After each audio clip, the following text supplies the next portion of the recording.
Hello, my name is Jennifer Wilson, and I'm with the Gulfport School District, and today we're here to talk about 4th grade standard RI.4.8. Explain how an author uses reasons and evidence to support particular points in a text. So let's start off with some vocabulary. Okay, so the first thing is, what is the point or the main point in a text, an informational text? It is the belief, the opinions, or argument that the author of a text is claiming or proving. So when you're reading, ask yourself, what does the author or the speaker want us to feel, or what do they want us to believe? What belief or argument does the evidence support? And what is the speaker arguing for or against? Right? And the next thing is the audience. The audience is who they're talking to. It's either the person or the group of people that it is written for. So when you're reading, think about this. Who would be interested in the topic? Who would be helped? And then also, who needs to know this information? Who were they trying to reach when they made this particular text? All right, so what are reasons and evidence? Reasons are the details that the author uses to support his or her main point. Okay, so when we're talking about reasons, every time that you're trying to make a point, someone always asks you, why? What are your reasons? So you're using those details, and then you have your evidence to back it up. Then your evidence is the facts and the details and the data that you use to support why you want to do something or why do you feel that way. Okay, some essential questions when you're reading a particular informational text to figure out what is the main point and what is the evidence. So the first thing is, okay, what's the author's point? What do they want us to get from this particular passage?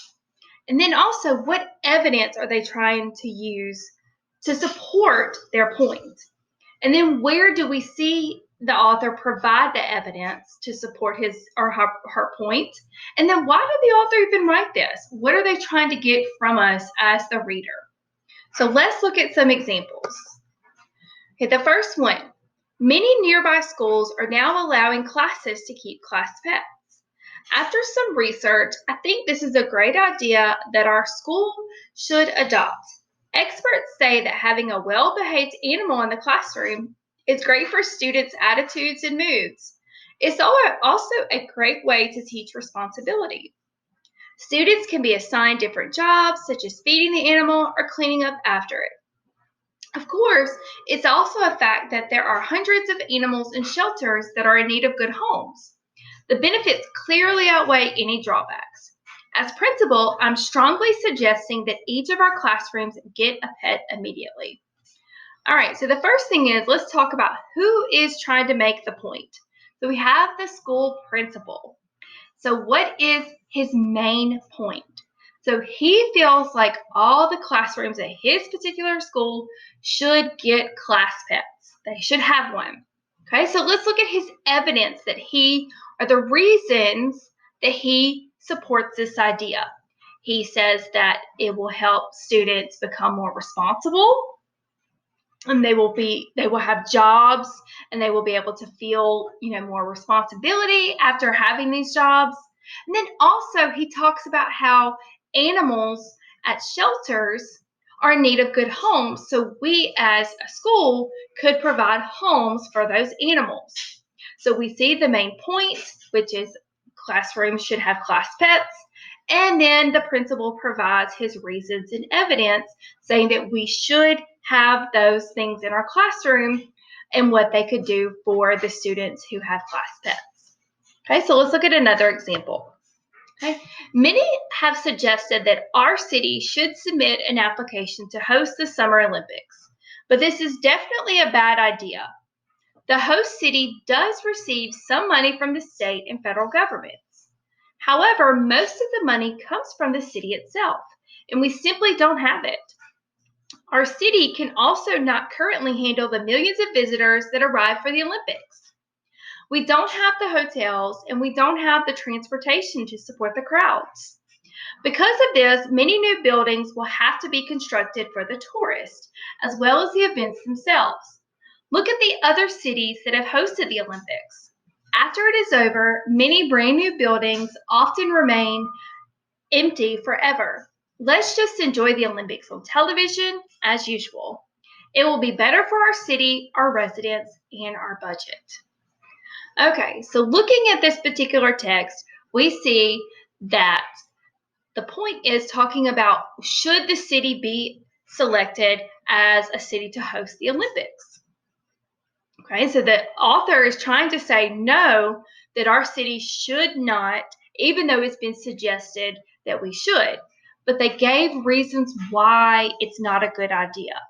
Okay, so they said that they don't have the money to support the Olympics, and then also they don't have ways to support all of the crowds of people who would particularly come in for the events. So those are two reasons. Then they gave evidence because they say that when you have the Olympics, you have to build current, things for people to come and stay. And then you also have to have transportation. And it's something that they just don't have. And then they also proved that other cities who have gone and built these particular things for the Olympics to be hosted in their city, after the Olympics leave, they don't have anything or they don't have any reason to have these buildings anymore. So this particular passage, what they're saying is, no, the Olympics should not come to their city, and they gave reasons why it would not be a good idea. So you have your reasons and you have your evidence. Okay, let's look at another example. In the summertime, taking a trip to the beach is definitely preferable to a camping trip in the woods. For one thing, summer weather in the woods can get very muggy. At the beach, however, there's usually a nice breeze that keeps the air moving and refreshing. The nice breeze at the beach also keeps mosquitoes and other bugs away. This isn't the case in the woods, where the thick trees and brush create a perfect habitat for insects. There's also a lot more to do at the beach. You could go swimming or water skiing, or you could play volleyball or other games on the beach.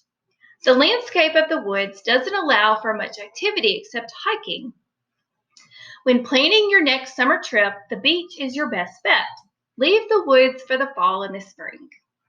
All right, so what is our author's main point that they're trying to make? They are saying that for summer, the beach is the best trip to go on instead of going to camping in the woods. Okay, so then they give us some reasons why. They say that at the beach, there's always a nice breeze, as compared to the woods where it's not really, there isn't a lot of breeze. It can be very muggy. And then also, they say that in the woods, there can be a lot of insects and mosquitoes. But at the beach, there's a breeze that generally keeps that away. And then they also talk about their evidence. They give reasons why the beach is such a great place. If you're looking for activities, the beach has more activities to do. And then they finish it up by saying that the beach is the best place to go in the summer, while camping is a better thing to do in the fall. So they gave us the reasons, and then they supported those reasons with evidence. Okay, let's look at another example. For a first instrument, the piano is much better than the guitar. First off, you can start much more simply. You can play a song with one finger just by exploring a piano's keyboard. For a guitar, you need two hands to make the much more complicated motions. On a piano, you can see all of the possible notes right in front of you from end to end. It just makes more sense at first glance. It doesn't require the understanding of different combinations that a guitar does. Finally, there's the physical difference. A light touch on any piano key gives you a beautiful sound, whether you're a beginner or an expert. For a beginner, however, playing the guitar hurts. You are pressing down on wires and have to build up finger calluses in order to play without pain. Simply put, the piano is just a better overall instrument for a beginner. Okay, this particular passage, obviously, the author is trying to convince us that the piano is a way better instrument for a first-time music player than a guitar. So that's the point that they're trying to make, that the piano is what you should play if you want to learn an instrument as opposed to a guitar. Then the author gives us reasons. And they said the piano you can play with one hand as opposed to a guitar where you need two hands, and it's much more complicated to play. Also, all the keys are right in front of you on the piano, and then they say on the guitar you have to make the different sounds. So it's a little bit more complicated to learn. Then they talk about how, as a beginner, they give that evidence saying that as a beginner, the piano is a little bit easier to learn. And then with a guitar, you have to do certain things to build up playing the guitar to become a better player. So we see that the main point is the piano is better than the guitar. And then they give us those reasons and they support it with evidence. Okay, last one. Michael Jordan is the most important basketball player who ever lived. For starters, he was the best player. He won 6 championships, never losing when his team reached the final round. Each time, he was named the most valuable player of the finals. During the regular season, he was named the most valuable player 5 times. He also averaged 30 points per game for his career. Don't forget that he took 2 years off in the middle of his career to try baseball. Just as amazing as Jordan's popularity off the court. At the height of his fame, Michael Jordan was arguably the most well-known person in the world. This had never happened for a basketball player before or an athlete in any sport. For his accomplishments on and off the court, Michael Jordan is definitely the most important basketball player ever. Okay, so the author is trying to prove the point that they think that Michael Jordan is the most important and the best basketball player ever in the NBA. So they give us reasons on why they think that he is the best player. They said that he won 6 championships, he was named most valuable player, and he also averaged a lot of points throughout the game. So they're giving that evidence. And then they're talking about how he was very popular. He did a lot of things with the sports that no one else had done before. So they backed it up with that evidence.